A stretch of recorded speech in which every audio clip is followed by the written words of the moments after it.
Stock x ray में हम आज बात करने जा रहे हैं हिंदुस्तान कंस्ट्रक्शन कंपनी की, यानी कि HCC। ये कंपनी देखिए, इस पर सवाल भी काफी मिल रहे हैं। शेयर एक रेंज में फंस गया, 30 से 35-36 रुपए की रेंज में फंसा हुआ है। चलने की कोशिश करता है, तुरंत ही सेलिंग आ जाती है। ये प्रॉब्लम मार्केट की भी है, HCC की भी है। अब देखिए, इस शेयर को थोड़ा सा देख लेते हैं। जुलाई 2024 में इसने हाल का हाई 57 रुपए 40 पैसे लगाया था। ऑल टाइम हाई देखोगे तो इसका 2008 में लगा था 108 रुपए के आसपास।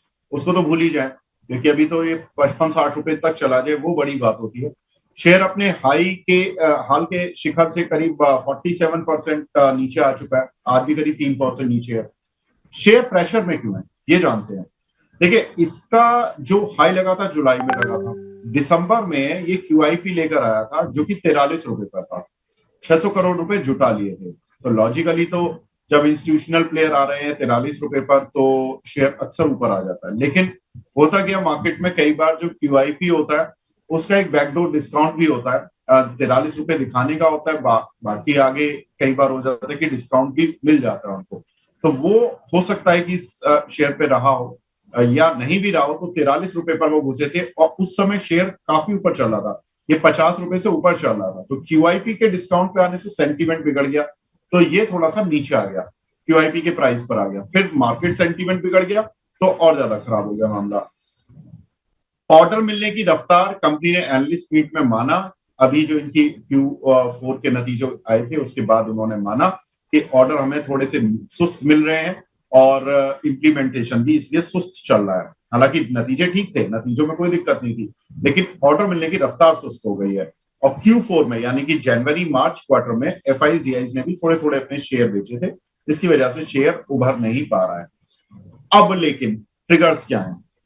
कंपनी कह रही है कि इनके पास 11,852 करोड़ रुपए के ऑर्डर पड़े हुए हैं और 3,500 करोड़ रुपए के ऑर्डर इनको जल्द मिलने वाले। एनुअल बिडर हैं ये कंपनी इस साल टारगेट कर रही है कि 20,000 करोड़ रुपए की ऑर्डर बुक हो जाए। अब कंपनी का जो रेवेन्यू आता है, अभी जो ऑर्डर बुक चल रही है उसके हिसाब से तो 2 गुना से ज्यादा कंपनी की ऑर्डर बुक ऑलरेडी है। तो यानी अगले 2 साल के ऑर्डर तो कंपनी के पास पड़े हुए हैं। अगर 20,000 करोड़ रुपए ले गए तो करीब करीब इनके पास 4 साल के ऑर्डर हो जाएंगे। इंपॉर्टेंट ट्रिगर क्या है?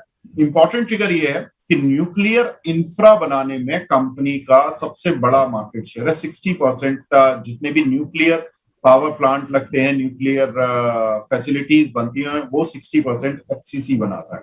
ये बहुत बड़ी चीज है। दूसरा, जितने भारत में हाइड्रो पावर प्लांट बनते हैं उसमें से 1/4 जो पावर प्लांट है, यानी कि करीब 26% पावर प्लांट HCC बनाता है। रोड कंस्ट्रक्शन में भी आपने हाईवेज वगैरह पर बहुत सारे इनके HCC के बोर्ड लगे हुए देखे होंगे। कंपनी कर्ज भी कम कर रही है। 534 करोड़ रुपए की कंपनी ने कर्ज लास्ट ईयर कम किया। कंपनी कह रही है कि इस साल भी हम कर्ज कम करेंगे और 2500 करोड़ पर ले आएंगे। सबसे इंपॉर्टेंट चीज जो कि इस क्वार्टर में होगी वो है, कंपनी कह रही है कि इन्होंने एक क्लाइंट सेटलमेंट एक स्कीम निकाली हुई है जिसमें कि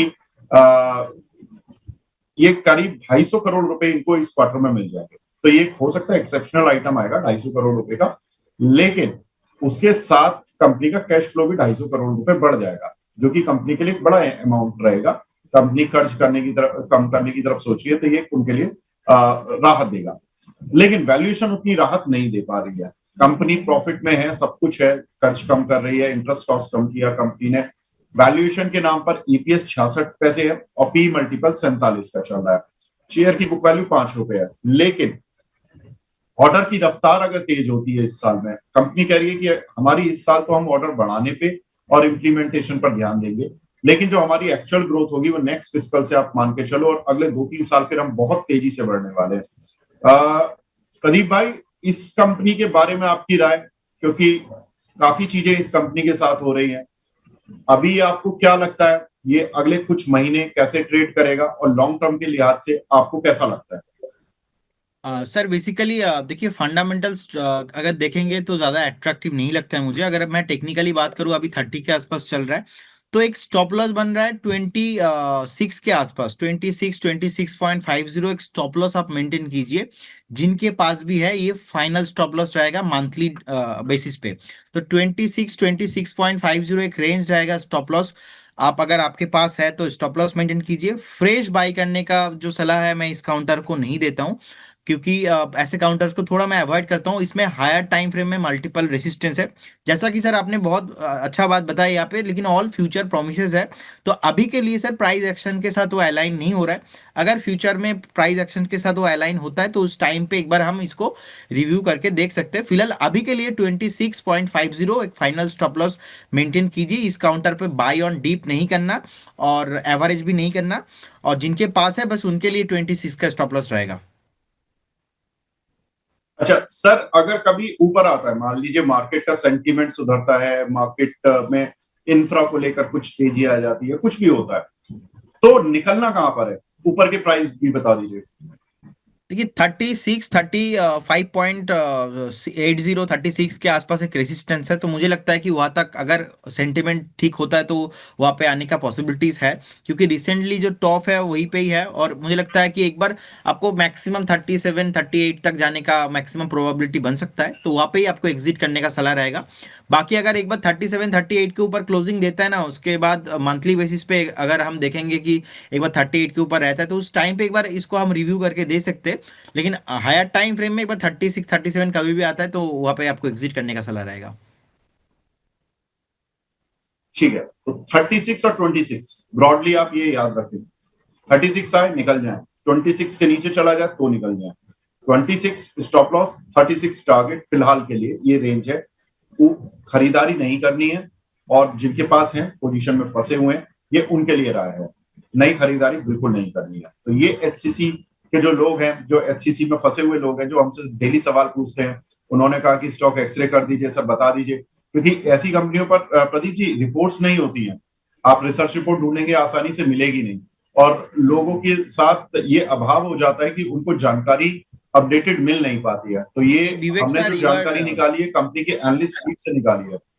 you are doing very good job. हर हफ्ता आप ऐसे ही कोई भी ना कोई कंपनी को ढूंढते हो और उसका पूरा जो है फुल एक पॉसिबिलिटीज और जो सारे जो पैरामीटर्स है आप एक बार लेके बात करते हो, तो that is a very good thing. You are doing amazing job sir. और ऐसे कंपनी में तो रिसर्च रिपोर्ट भी नहीं आता, आपने सही बोला सर। बिल्कुल सर, इसीलिए सर हम लोगों को लगता होगा कि हम ऐसी कंपनियां क्यों डिस्कस कर रहे हैं।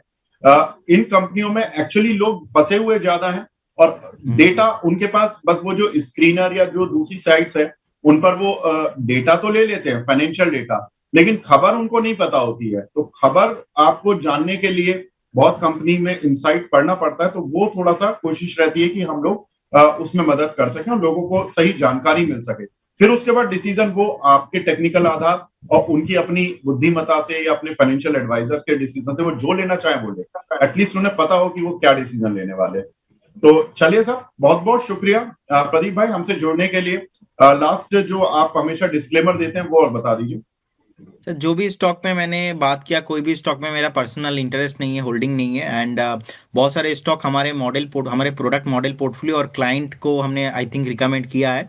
Investment in securities market subject to market risk. कोई भी स्टॉक में निवेश करने से पहले आप एक बार सेल्फ स्टडी कीजिए और आपका पर्सनल एडवाइजर है उनसे सलाह लेके कीजिए। स्टॉक मार्केट में कुछ भी प्रॉमिसिंग गारंटी नहीं होता है, एक बार सोच समझ के निवेश कीजिए। बहुत बहुत धन्यवाद सर आपको, thank you so much. Thank you sir, thank you.